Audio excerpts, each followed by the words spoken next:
The cargo hold smelled like burning metal and fear.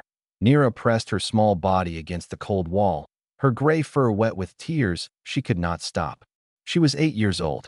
Around her, the screams of her people filled the darkness like a terrible song. The harvester had come without warning that it phased through the colony ship's hull like a ghost passing through water.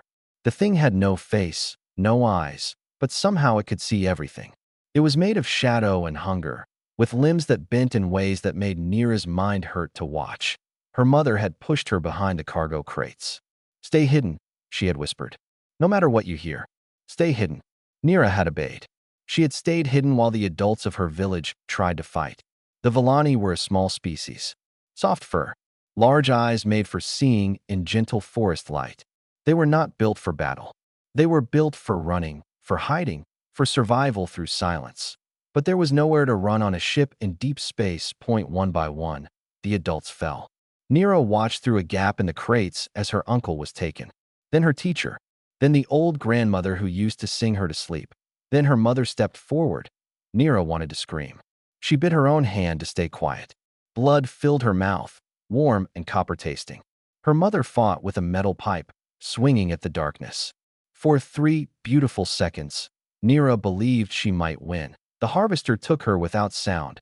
Now only children remained. 7 of them, huddled in the corner of the cargo hold. The youngest was 4. The oldest was Nira. The harvester turned toward them.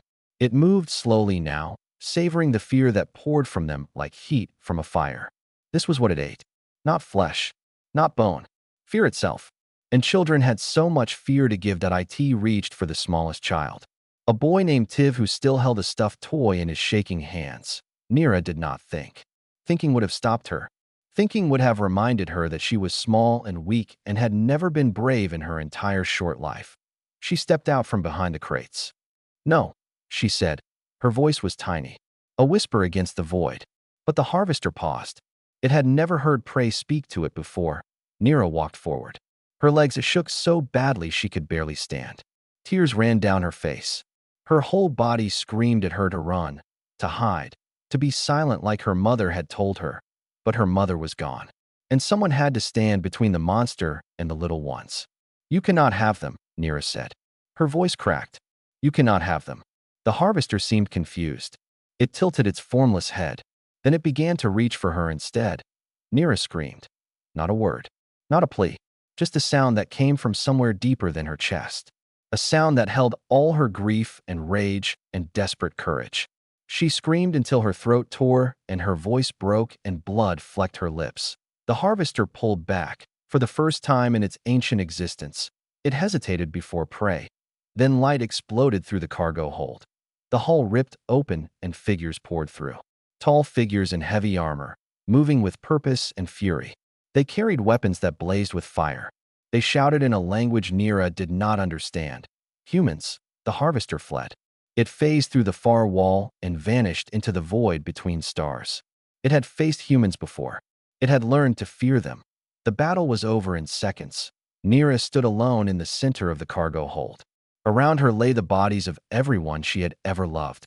Behind her, 7 children huddled together, alive because she had stood when everyone else had fallen. A human knelt before her. He was tall, with a scarred face and gentle eyes. He said something she did not understand. Then he saw the blood on her hands, on her face, and he stopped speaking. He took off his jacket and wrapped it around her small shoulders. Nira tried to tell him about the children, about her mother, about the monster that might come back. But when she opened her mouth, no sound came out. Her voice was gone, screamed away into the darkness. The human seemed to understand anyway. He lifted her carefully, like she was made of glass, and carried her toward the light. Behind them, other humans gathered the surviving children. Soft voices, warm hands, safety. For the first time in hours, Nira buried her face in the human's shoulder and finally let herself cry. She did not know that this moment would change everything. She did not know that the harvester would remember her, that she was the first prey in 1,000 years to stand before it and refuse to break. She did not know that it would come for her again. All she knew was that she was alone now. Truly alone. The last of her family. The girl who had faced the monster and survived. 3 years later, she still could not speak above a whisper.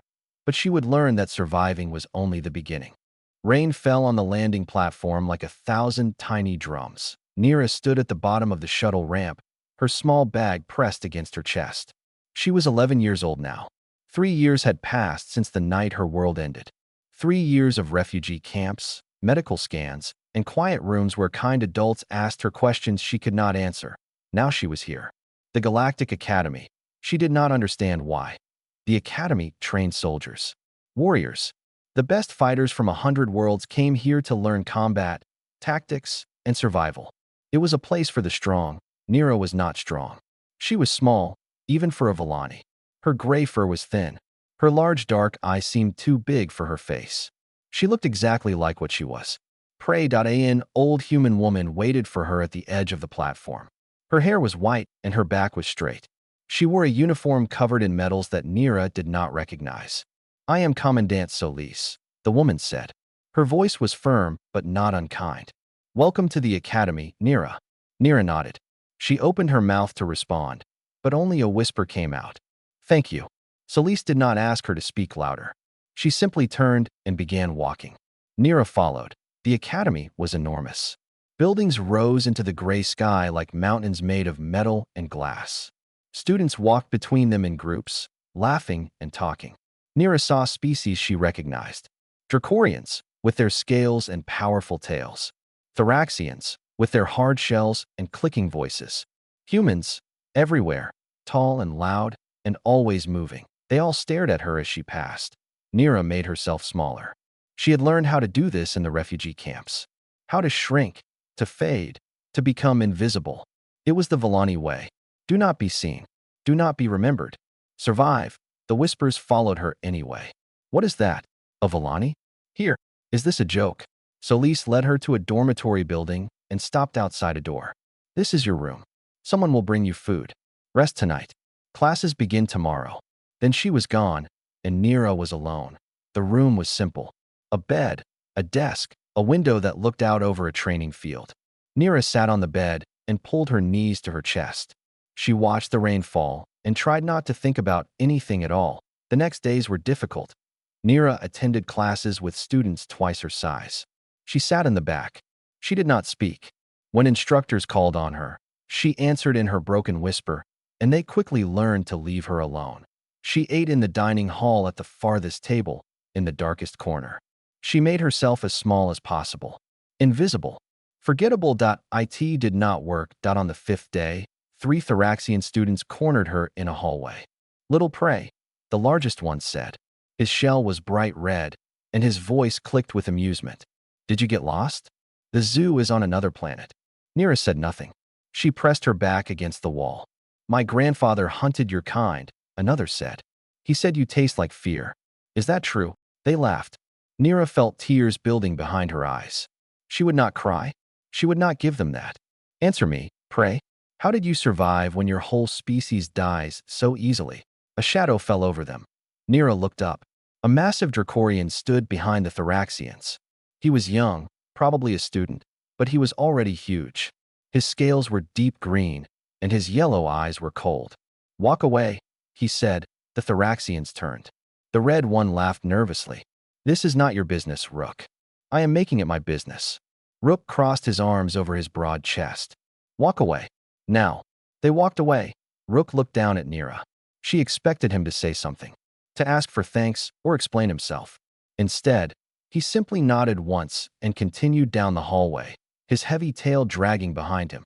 That night, Nira found the courage to leave her room. The common area was mostly empty. A few students studied in corners. Music played softly from somewhere. At a table near the window, a human girl sat cleaning a weapon. She had dark hair and brown skin and moved with the easy confidence of someone who knew exactly who she was. Nira sat in a chair near the wall, as far from everyone as possible. The human girl looked up. She studied Nira for a long moment. Then, without a word, she stood up, crossed the room, and sat in the chair beside her. She did not speak. She did not ask questions. She simply sat there, close enough that Nira could feel her warmth, and went back to cleaning her weapon. Nira did not understand. But for the first time in 3 years, she did not feel completely alone. 2 hours later, she returned to her room. She pulled out paper and colored pencils, one of the few things she had brought from the refugee camp. She drew two figures sitting together, one large, one small. The next day, she slipped the drawing under Priya Singh's door that by evening. It was hanging on Priya's wall, but the academy was about to learn what she had faced alone and why she had been sent there. The censor logs made no sense. Sergeant Ben Howard leaned back in his chair and rubbed his tired eyes. He was alone in the monitoring station, surrounded by screens that flickered with data from the Academy's long-range detection grid. Outside the window, the night was quiet and dark, but something was out there. For 3 weeks, the sensors had been picking up strange readings at the edge of the system. Brief flashes of something that should not exist. A presence that appeared and vanished like a ghost in the void. Howard had seen a lot of strange things in his 34 years. He had fought in wars across a dozen worlds. He had watched friends die and enemies fall. His face carried the scars of battles that still visited him in dreams. But this was different. This felt wrong in a way he could not explain. The door opened behind him. Commandant Solis entered, her white hair pulled back tight, her old eyes sharp despite the late hour. "You have read the intelligence report," she said. It was not a question. Howard nodded slowly. "A harvester. Here. Now. The same one from the Villani colony ship 3 years ago. We have confirmed it through spectral analysis." Solis moved to stand beside him, looking at the sensor data. It has been tracking something across the sector. Something specific. Howard felt cold spread through his chest. "The girl. Nira." "Yes." "How? What?" Solis was quiet for a moment. "Harvesters hunt fear. They feed on it. But they also remember. They remember every prey that has ever escaped them." She turned to look at Howard. Nira did something impossible that night. She stood before it and refused to break. She was the first prey in over 1,000 years to do that. And now it wants her back. It has been hunting her since she escaped. We intercepted communications. We analyzed its movements. We knew it would find her eventually. Solis's voice was heavy. "That is why we brought her here." Howard stood so fast his chair fell over. "You used her as bait?" "No." Solis raised a hand. "We brought her here because this is the most defended location in the sector. 12 warships in orbit. 2,000 trained soldiers on the ground. Energy shields that can stop a fleet." Her eyes met his. "We brought her here to protect her. Does she know?" "No. And she cannot know." Solis walked to the window. "Harvesters hunt fear. If Nira knows it is coming, she will be afraid. That fear will call to it. It will make her easier to find." Howard shook his head. "You want to keep this secret from a traumatized child? Let her live in ignorance while a monster hunts her. I want to keep her alive." "At what cost?" Solis did not answer. Howard thought of Nira. He had seen her around the academy. A tiny gray shadow that moved through crowds without being noticed. She sat alone at meals. She whispered instead of speaking. She was already afraid of everything. "I will not do this," he said. "I will not lie to a child about the monster under her bed." "Ben, no." He moved toward the door. "She deserves to know. She deserves to choose how she faces this. That is what being brave means. Not ignorance. Choice." He found Nira in the academy gardens. She was sitting alone on a stone bench, looking up at the stars. Her gray fur rippled in the soft breeze. When she heard him approach, she tensed, ready to run. "Easy," Howard said. He sat down on the bench, leaving space between them. "I am not going to hurt you." Nira watched him with her large dark eyes. Waiting. Howard had given hard news before. He had told soldiers their friends were dead. He had told families their children would not come home. But somehow, this was harder. "I need to tell you something," he said. "Something the Commandant does not want you to know." Nira tilted her head. "The creature that attacked your colony ship. The Harvester. It is coming here." He watched her face. Saw the fear flash across it like lightning. "It has been hunting you for 3 years. And it has finally found you." Nira's hands began to shake. Her breathing quickened. But she did not run. "The Academy is going to protect you," Howard continued. "Every soldier here will stand between you and that thing. But I wanted you to know. I wanted you to have a choice in how you face this." Nira was quiet for a long time. When she finally spoke, her whisper was barely louder than the wind. "Will it hurt the others? If it comes for me?" Howard felt something break inside his chest. This child, this small and frightened child, and her first thought was for everyone else. "Kid," he said, and his voice was rough. You have no idea what humans do when someone threatens our people. He took her small hand in his scarred one. You are one of us now, and we protect our own. Nira looked at him, and for the first time since he had known her, she did not look away. Okay, she whispered. 3 days later, the harvester came. That IT expected one frightened child. That IT found something else entirely. Red lights tore through the darkness at 3 in the morning. Every alarm in the academy screamed at once. Students bolted awake in their beds. Instructors grabbed weapons before their feet touched the floor. In the control center, screens flashed with warnings that made no sense. The outer shields had not stopped it. The sensor grid had not seen it coming. One moment the night was quiet, and the next, something impossible was inside their walls. The harvester had arrived. Nira sat in the protected bunker beneath the academy, surrounded by concrete walls and steel doors. Other young students huddled around her. Children from the refugee program. The ones too small or too weak to fight. But Nira was not looking at them. She was looking at the screens on the wall. Security cameras showed the nightmare unfolding above. The harvester moved through the academy like a shadow given form. It had no face, no eyes, but somehow it knew exactly where to go. Its limbs bent at angles that hurt to see. It phased through walls like they were made of smoke, and it was heading toward the dormitories. Toward her, but the hallways were not empty. Humans stood in its path, not in organized formations, not in neat military lines. They had simply appeared, flooding out of every door and corner, forming a wall of bodies between the monster and its prey. Nira saw Sergeant Howard at the front. He held a plasma rifle in steady hands. His scarred face showed no fear. She saw Priya, still wearing sleep clothes, a blade in each hand. Blood already ran from a cut on her arm. She had been one of the first to arrive. She saw Rook, the massive Dracorian, his tail sweeping the floor as he positioned himself beside the younger students, ready to shield them with his own body, and behind them, more. Kitchen workers with knives, maintenance staff with welding torches, medical personnel with whatever tools they could grab, students barely older than Nira herself, shaking but standing. Every human at the academy had come. Howard did not give a speech. He did not rally them with words. He simply looked at the monster and said, loud enough for everyone to hear, "It does not touch her." The harvester attacked. What followed was not a battle. It was a war of attrition against something that could not be killed by normal weapons. The harvester moved through them, and humans fell. Their weapons burned its shadow flesh, but did not stop it. But for every human who dropped, 2 more stepped forward. They were not winning. Nira could see that clearly. The monster was too fast, too strong, too alien for their weapons to harm it. But they were not running. They were not hiding. They stood and fought and bled because a small gray girl they barely knew was in danger. Nira watched Priya take a wound across her back.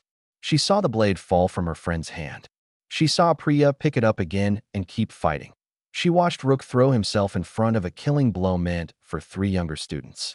The harvester's limb tore through his shoulder, but he did not fall. He roared and swung at it with his bare claws. She watched humans die. A young instructor whose name she had never learned. A cook who had always given her extra food in the dining hall. A maintenance worker who had once fixed her broken window without being asked. They died protecting her. Something changed inside Nira's chest. Something that had been broken for 3 years began to burn. She stood up. "No," one of the guards said. "Stay here. Stay safe." Nira walked toward the bunker door. "Stop. You cannot go out there." She turned and looked at them. Her large dark eyes held something they had never seen before. Something that made them step aside without understanding why. The door opened. Nira walked out into the chaos. The hallway was filled with smoke and screams and the sound of weapons firing. Bodies lay on the floor. Some human, some alien. All of them had chosen to stand for her. She walked past them. A hand grabbed her arm. Priya, bleeding from a dozen wounds, her face pale with pain. "Nira, no. Get back to the bunker." Nira gently removed her friend's hand. She kept walking. She stepped over the fallen. She moved through the smoke. She walked toward the center of the battle, where the harvester was tearing through the last line of defenders. Howard saw her coming. His eyes went wide. "Get her out of here. Someone get her out." But no one could reach her in time. Nira stepped into the open space between the humans and the monster. The fighting stopped. The harvester turned toward her. It remembered her. 3 years ago, in a cargo hold full of death, a tiny gray child had stood before it and screamed. It had thought about her every day since. Now she stood before it again. This time, she did not scream in terror. This time, she spoke. The courtyard fell silent. Humans and monster alike stopped to watch the small gray child standing alone in the smoke. Blood soaked the ground around her. Bodies lay where they had fallen. The air smelled like fire and fear. Nira looked up at the harvester deity towered above her, a nightmare made solid. Its shadow flesh rippled with hunger.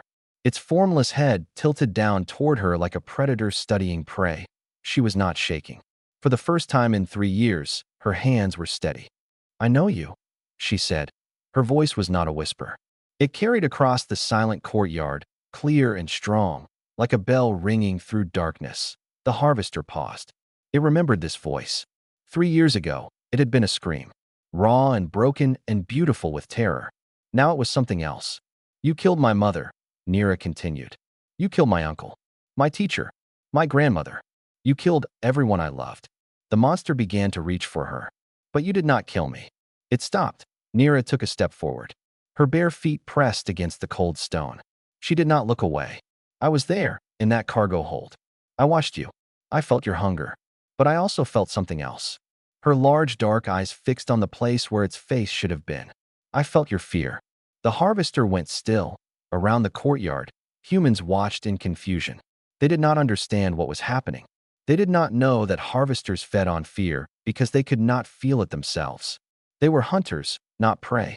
They had never known what it was to be small and helpless until the humans came. Nira spoke again, and her voice changed. It dropped into a register that no Villani should be able to produce. A frequency of memory and terror that belonged to the darkness between stars. She spoke in the harvester's own language. "I remember the moment they arrived," she said in that terrible voice. "The human soldiers. You felt them coming. You felt their weapons charging. And for the first time in your ancient existence, you knew what it was like to be hunted." The monster trembled. "You ran. You, who have never fled from anything. You ran from them." Nira stopped speaking in the dark language. She turned her back on the harvester. The humans gasped. Turning your back on a predator was death. Every instinct said so. Every rule of survival screamed against it.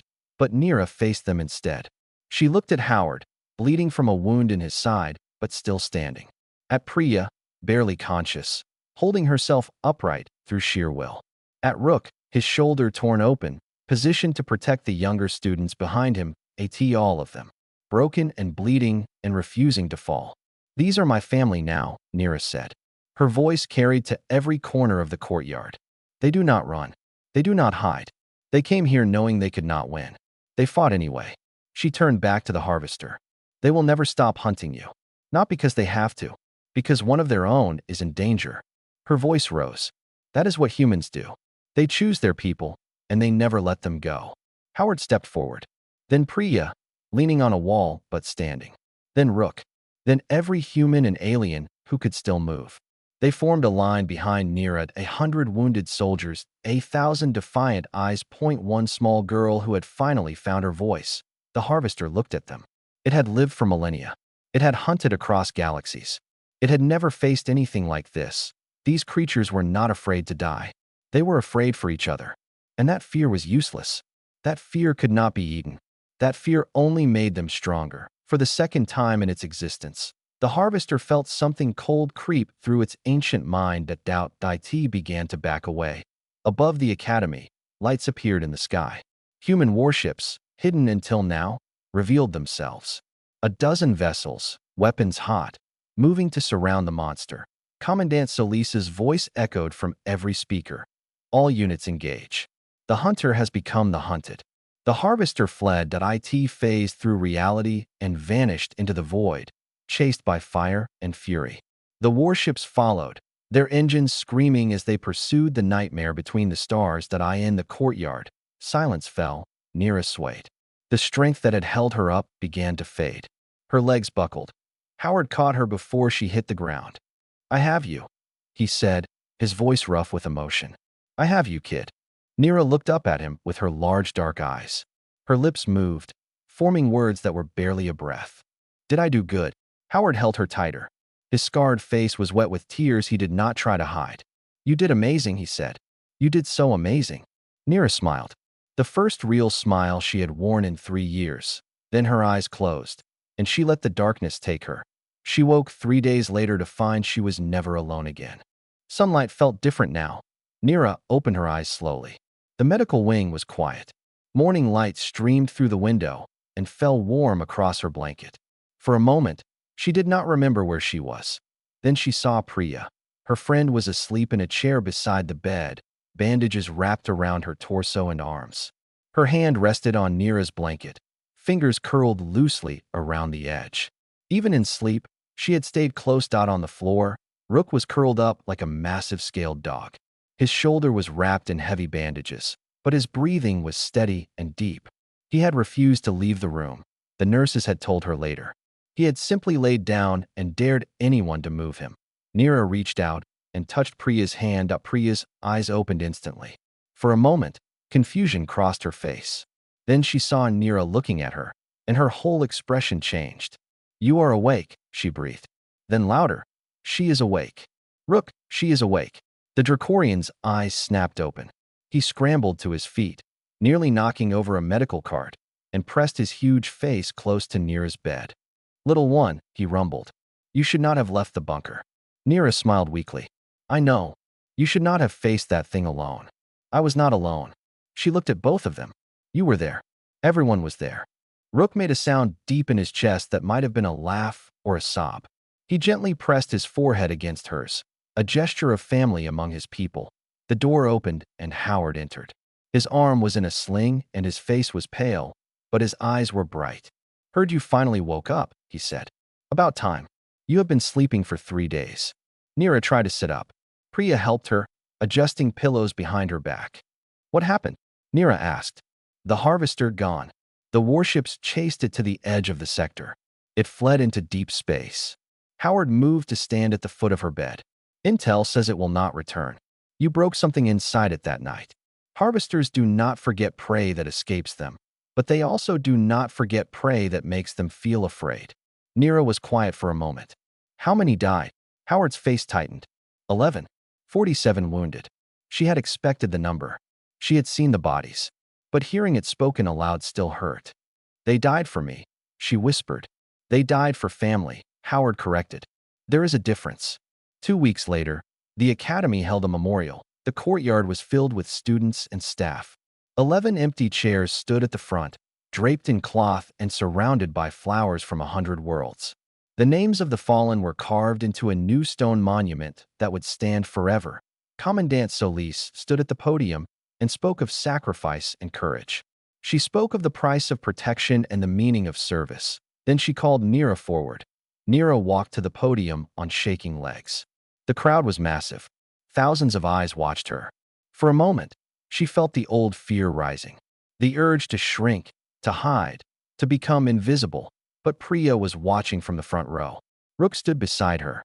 Howard nodded once, his scarred face steady and sure. Nira opened her mouth, and for the first time in 3 years, her voice rang out clear and strong. She named each of the fallen.